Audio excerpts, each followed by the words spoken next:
was always very sensitive to space. When my father told me, you know, be careful when you run and you jump and you can fall and then you are dead. And you know what dead is all black, there is nothing. And I remember I was still in a little bed with bars where I have to go over to. It was not very, I was pretty little. But the fantasy was very, very live, very intense. So I said, that is not true. I refused that there is nothing and it's just black. And I saw lights and I felt it was, the feeling of the space didn't scare me. I just was very positive about death did not exist, in fact, at all.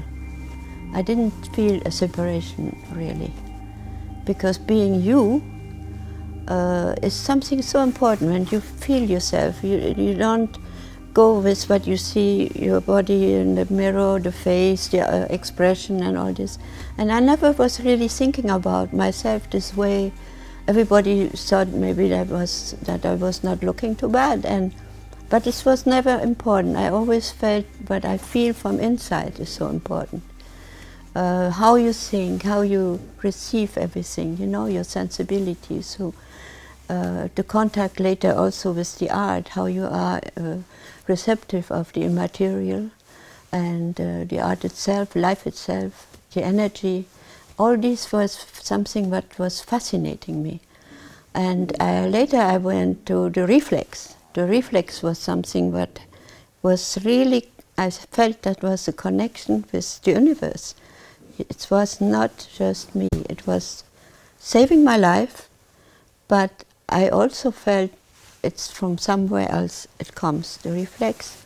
I had a big dog who came run to me with a big chain, and I didn't think he could be so close.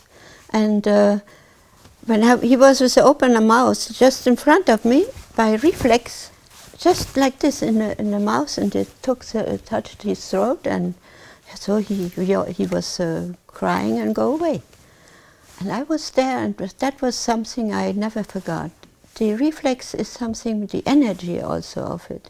Like people do the karate, how they can put the bricks. It's just kind of how you can put the energy in one place and how powerful it is. Like the sumos, you know, when they just go, in the moment they are ready, both, they think they're ready, but the one who is really better ready than the other, he'll feel, he'll know, without knowing, that he's going to win. And this positive, kind of perfect according makes it happen. It's really fantastic. And that's very spiritual too, you know, because it's a gymnastic in the spirit. Like the calligraphy is a little slow, but I mean, when I do my work, my memory comes in, and something else comes in. Life, like a passage of life. Like the spermato, when they go to the egg, there's a big race, and only one, I mean, or two sometimes, but we were winner, all of us here, and we need to be a winner to be able to live after in this organic process. And I think we can be all proud when we're born already that we have been winners from a huge, huge race of billions others who did not.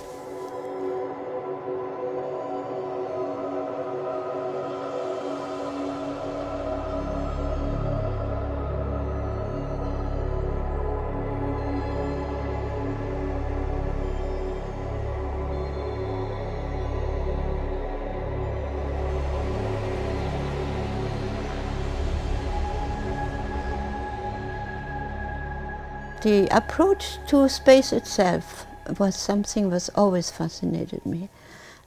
Always I had this feeling from opening my chest and going into it.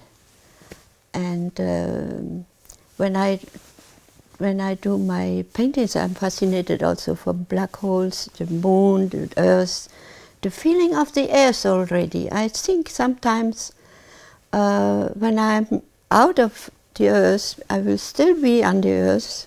In the same time, I can always be living my life here. It was living there, and then I'm there. And I was thinking about religion, you know. So many religions who fight together and all this. But when you think of a special ethic, and you think, how would you like to see your life going by, how you would have, you know, when you have a good view from your life in the past, and so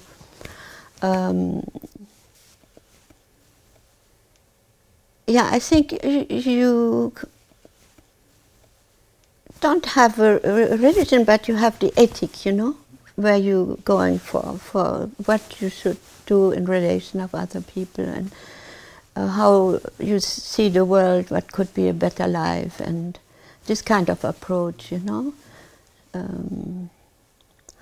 So this is, it's amazing how we can have a fantasy about volume and about space and where you are on Earth into the space. And when you think you are in the sun system, I mean, it's a big space, but finally then you realize it's nothing about, because we just live in the galaxy, and the galaxy is really big. When you feel that you are in the galaxy, and the galaxy is again in this huge space where it's billion and I don't know how many, I mean, it's just uncounting, you know, you can't tell, but there's so many that it's the infinity, and it's you feel so free because it's so big, and it's on, and it's just forever. And I think that's about our life too, it's always forever. But I think we have to be really thinking to have a good life, to adapt with our environment, and to be careful with a lot of things. And I think especially appreciate, not taking anything for granted.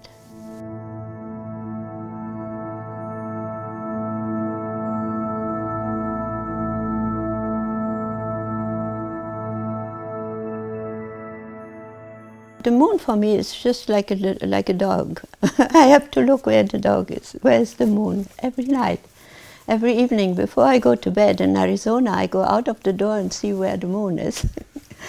And so I have a big attraction. Also, when the moon gets full, I wake up 3 o'clock in the morning, and it's just over there then. So I know, oh, okay, it's a full moon. That's why I don't sleep. And yeah, it's it's strange how strong the moon is. You can see it with the water, how it takes it away and gets back. And when I was pregnant, also the tummy always went to a little point, always when full moon was contraction, and so it's really strong. We're very connected with it. You say that you don't sleep when it's full moon? Yeah, it gives me energy. It's too much energy. And very often I decided to do a big galaxy in that moment, in those days, because I really could feel the space when I was preparing a galaxy. First I painted it all in black, blue-black, and then sometimes I did already the spots, and then I do it again in black, because I had to go into the space and dominate it directly, every part. And when I had it in my body, then I could really start the real galaxy. And intense, because I always do the dropping very intense, and everything is a little bit out of connected to the energy.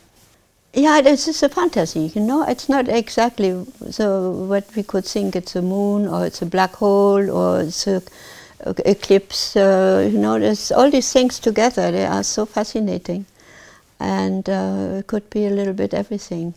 Yeah, I was thinking when we were little, we did still the ladder to go up to the moon. You know, the kids from now, they don't know about this ladder.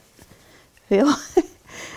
And finally, to think that somebody really can go on the moon, it was pretty exciting. No, I was very excited. And I love all the Hubble photos and reviews with the photos and books. And I love to look at it, and then I let just go my fantasy and do whatever comes out.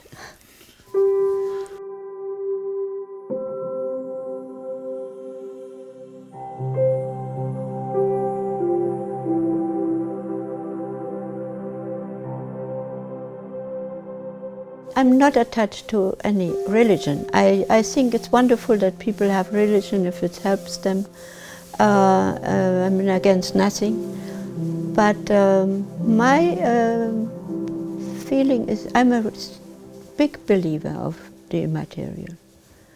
And I think that's the most important thing. I always carried it with me.